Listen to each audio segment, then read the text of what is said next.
Welcome to RLCS Overtime. Ladies and gentlemen, I am your host, Wave Punk. We've got Findable Carpet here and Corey from Psyonix, my friend. How are you? How's it going, man? Yeah, I'm finally on the desk here. Yeah. I guess for a lot of people that don't know me, I'm one of the guys that works over at Psyonix on eSports alongside Psyonix Josh, Dr. Awkward, maybe you've heard of him. But yeah, so just doing a lot of oversight with like RLCS, community level stuff, and just helping make Rocket League eSports happen.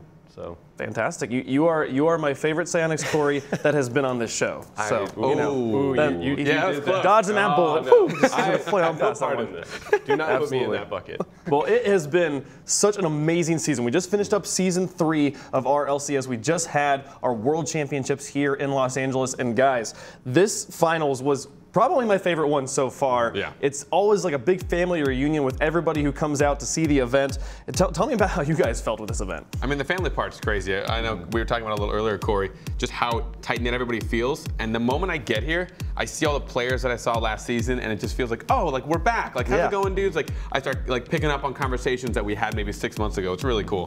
Yeah, I mean, that's the big thing is like this community just, it feels, like you said, like a big family, right? Like we were talking about how everyone comes together because they love Rocket League, right? Like even though, some of us may have teams that are our favorite teams and we're all like fans, right, of whoever we want to win, just going there, like you just want to see great Rocket League. And that was the thing, like running around the event, talking to any fan that was there, like everyone just loves the game. And it's still so crazy to me. Like I was able to see the first LAN, in Hollywood and then go to this one as now a developer and just seeing like the community from both like basically growing now and even more people are so passionate and it's such a crazy gaming community, and I'm so happy to be a part of it now, right? Like it's nuts. Watching the players grow is really cool for me.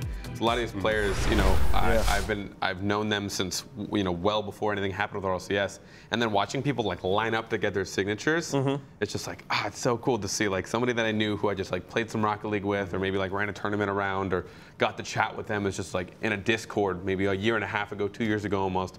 And then you see like all these people lining up, like, oh, like I want to get your signature. Like it's just so cool to see. Yeah, it was crazy to watch the way you talked about. Like we get to see these players, once a year or twice a year now, and it's kind of this like big reunion again of the same guys. And to see the way that the players that have been there multiple times loosen up, and the way that they kind of have adjusted, and the way that they make the new players comfortable is super fun. The very first day, where just all the players are checking in, we're there on like Tuesday, I think it is, in the hotel, and Cookser walks up to me and is like, "Hi, how's it going?" or whatever. And I'm like, "You're talking to me?" Like, this is crazy. Like, this is the guy who was like super quiet seasons 1 and 2. And the end of season 2, they win, and like he gets interviewed, and I almost like teared up when they interviewed Cookser at the end, because I'm like, we hadn't really heard him speak before. And then we just have a casual conversation about music at the beginning of season 3. So cool to see these guys becoming comfortable. Yeah, that's another point with like the players, like at the end of the event, right? Everyone coming on stage, right, to just celebrate together, right? Like with Northern Gaming winning the championship, like that's crazy to me, right? I've seen so many eSport events where teams won't even talk to one another, right? And the fact that these guys are all friends is something that's just even more unique to this event, right? And now, like, as they get more LANs under their belt, they're just going to become more and more comfortable. And it's just, like, hearing that you had that conversation with Cuxer is like, that's crazy, right? If you see him from, like, season 1 to now, right, you just see a growth, right? And I think all of our players are going to be like that. Dude, Wave, the moment where, so I think we had just gotten off a game. It was NRG beating Flipside Tactics, I think. Probably, okay. And the first people to congratulate NRG for winning was Rogue. Rogue were sitting back. Turtle used to be on a team with Garrett G, and like these players have all kind of like played with each other just for the last 2 years straight almost. And like just seeing Rogue like getting pumped up, waiting for their bros to get off stage. Like even though like they were doing in the same tournament with them and they weren't doing so well, just like waiting to congratulate NRGs that came off stage. It was just such a cool moment. That was something that was really interesting because we are like positioned just backstage of the we can see where the players come on stage is right where the casting booth is. So we get to see at least one team come on and off every single match.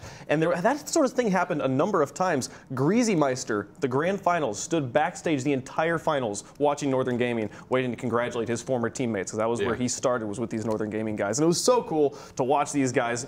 I loved the stories from LAN. And we want to talk here about day 1. What happened, the matches that we went through. We're going to start with Alpha Sydney versus Denial. Huge story coming in to this LAN was the Oceanic region for the first time competing here, and Alpha Sydney surprised everybody beating Denial here in their first series. Yeah, they definitely got a lot of fans from this, right? Like going into this event, they had a lot to prove, right? OC needed to show up, right? Everyone was really doubting them, right?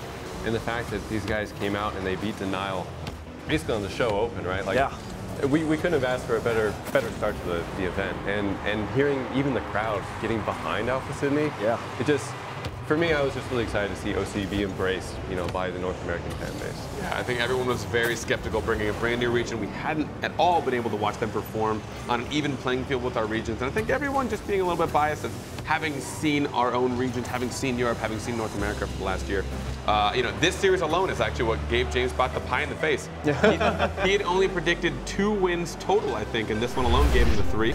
And they performed well. I mean, granted, they brought it to game 5, but Alpha Sydney, they came and they were ready to rumble. I think it's hard to emphasize how important it was that they win this series, or that they win any series here. For OCE to show up and be able to beat a team from another region speaks volumes of how strong this region actually is. The big question coming in the lane is, can they play with NA and EU? And I think Alpha Sydney in this series alone proved they can be competitive, they can take the wins. This was not the only competitive series they had all weekend. And the other big team from OCE who came was Jam Gaming, and we saw with them get 2-0'd twice, but the thing to point out is they got beat by the Leftovers, who beat Flipside, and Northern Gaming, the current reigning world champions. The guys did not have an easy bracket, and even though they did not look nearly as good as Alpha Sydney did, I think OCE is still here to play, and I cannot wait to see what they bring next season. And remember, that was their first LAN ever. If you look back at LAN #1, our players from North America and Europe did not perform very well. I think everybody knew they were getting used to something brand new, and they did. I mean, of course, they played really good Rocket League, but it wasn't the kind of Rocket League that we see now.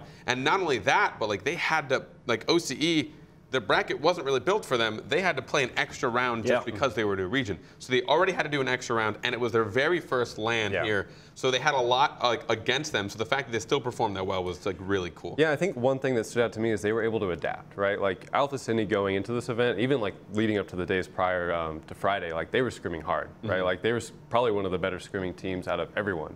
And even Denial going into that first series was Cloud and myself were watching it, and Cloud mentioned that they were looking kind of weak going into this, right? And Alpha really showed up and said, like, you know what, we're gonna learn as much as we can before the event, and we're gonna just show up, right? And I think that was a big thing for the OCE region to show, like, hey, we can adapt, we can pick up on these play styles that North America and Europe are both playing, and then do our best to put on a show. Yeah, I was so encouraged to see how well OCE was able to play here in Season 3, and I cannot wait to see what they bring in Season 4. But moving on in day #1, Rogue versus Leftovers was the next match we're going to talk about. The Leftovers, the underdog story of Season 3, up against who arguably was the fan favorites of Season 3, Rogue. Yeah, they gave themselves a pretty big leg up just the way they were coming out on stage. They made so many fans. You can see Sizz, I think his first walkout, he legitimately Snapchatted it out. He took a video trying to rile up the entire crowd, and that alone got the North American crowd just buzzing for them. But these guys, I've always loved them personally. I think I talked about them a lot, even at the beginning of the season. The Matt Sizz duo. It's so cool to see them after playing for 2 years together, to see them finally be able to bring it out. Yeah, and then showing up at the LAN, also you talk about their stage presence, right? Like everyone, like when I was walking around the event, even people that were new to, like, we actually had a lot of people that are new to Rocket League at this event talking about, like, Rogue's my favorite team now. Right, like basically walking out with an American flag on your back is a great way to get American fans rallied behind you.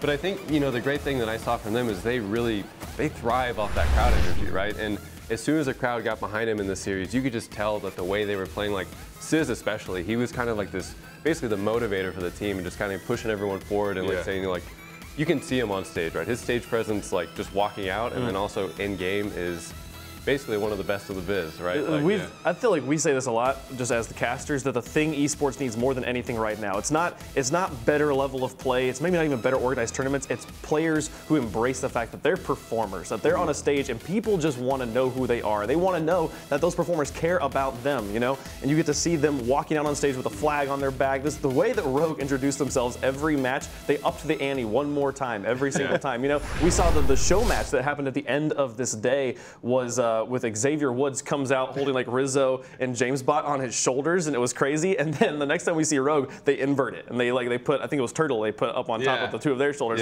It was so cool to see them embracing that. And I swear, just because they had such great personalities, they made so many fans that weekend. And just to go to the other side of the pond, so Leftovers, a team that took everyone by surprise in Europe, and I think everybody had a special place in their heart for Leftovers. No matter who you were, no matter who you were a fan of, everyone's like, this is the underdog story. They were able to take down so many players, and they performed really well day 2. their hiccups in day one were a little tough to watch because like when I saw Rogue going against Leftovers, I'm like, this should be the match of the day. Like this is it. Like Rogue is a team that I know does well when the crowd's behind them, and the crowd started off behind them right off the bat. And Leftovers is a team that just like you never know when they're going to turn on. When they took the second game, I was like, are they starting it? Like once they start winning, they don't stop. Yeah. And it was, I think, a little defeating. I think Snasky, when he came off, I chatted with him a bit. He didn't feel very good about it, and they didn't seem to be performing to their full potential. So I was hoping to see, I think everyone was hoping to see a little bit more out of the Leftovers, but they still did well, definitely going on from that loss. Yeah, it was fantastic to watch those two teams play. We'll see them both again later on in day 2. But the last series of the day we want to talk about here, Flipside versus Selfless. Probably the absolute best series of the day, going all the way to Game 5 overtime. I was on the edge of my seat this whole match. This entire Flipside, they need to stop this. They actually need to stop this. I don't know if I can take it anymore. My heart. Yeah, this series. Oh man, it's so rough to watch, right? Yeah. Like the whole series, it was so back and forth, and then this crazy moment at the end, right? Like just Cuxer, man. Yeah. No matter how stressed the man looks, I think the celebration of him getting that goal, you watch him scream and stand, and then you watch his face go blank. Yeah. And it's like he's all emotioned out. He's just done. He's put it all out on the field, and it's what you can always expect at a Flipside. They'll never roll over and die. They will always fight till the very last second. The way they were able to pull, this is the other team that is super scrappy, you know, them and the Leftovers, the teams you never ever can count out. They are able to drop Selfless here to the lower bracket, which was a big deal for Selfless because of the whole story with Dapper. He wasn't able to play day 2. This puts so much pressure on his team now being in the lower bracket. They had to win, and we'll talk about that again later on in the day 2 part here, but Selfless gave it their all. The Americans were so behind them, but honestly, this was the series where I felt like our super NA heavy crowd was cheering for both sides so heavily because it was such a good match. It really came down to legitimately the final no seconds. There was nothing left. And Timmy, I love you, and I hope you don't hate yourself for this, because that final touch, he just mispredicted the last second. He thought it was done. He thought if this touches the ground, I'm fine. And he's like, I'm just going to touch it out so that at least it's a little further away. And then the moment it bounced and the clock and he didn't see, boosh, you've won. Yeah. His heart probably sunk through his chest, fell right out of his body. Man, those moments in LAN though, those.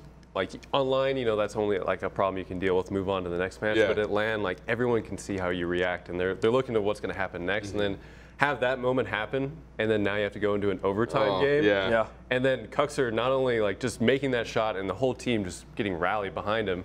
That's like how are we gonna beat an F3 like that, right? Like how are you gonna go against it? Like what are you gonna do? And that's their prime. Game 5 overtime. That's what Flipside Tactics does the best. How are you gonna beat that? There's no way. It just and then even the crowd didn't know who to cheer for, right? Because there's a ton of Flipside fans in the crowd, and then Selfless being an NA team, and just everyone was going nuts for both sides, and we were just like, well, this is going to be a crazy overtime, and all of our voices were pretty much gone at the end of the day. Like everyone was going crazy, and like that was another thing with like the crowd just being there. Like at the end of day 1, like it was like a 6-hour day, and everyone's just so basically everyone's standing up on their feet, going nuts. Like, I mean, that series, man, I'm still, it makes me shake just thinking about it, man. It was hands down the best day 1 we've ever had at LAN. That was the most exciting. I was so pumped for the rest of the event, and the rest of the event did not disappoint. It was so much fun. So we're going to take a quick break here. Corey, thank you so much for joining us, man. Thanks for having me on, man. I appreciate it. Yeah, great to have you, man. So we're going to move on to talk about day 2, but first, we're going to take a quick break. We'll be right back. Don't go anywhere. It'll be cool.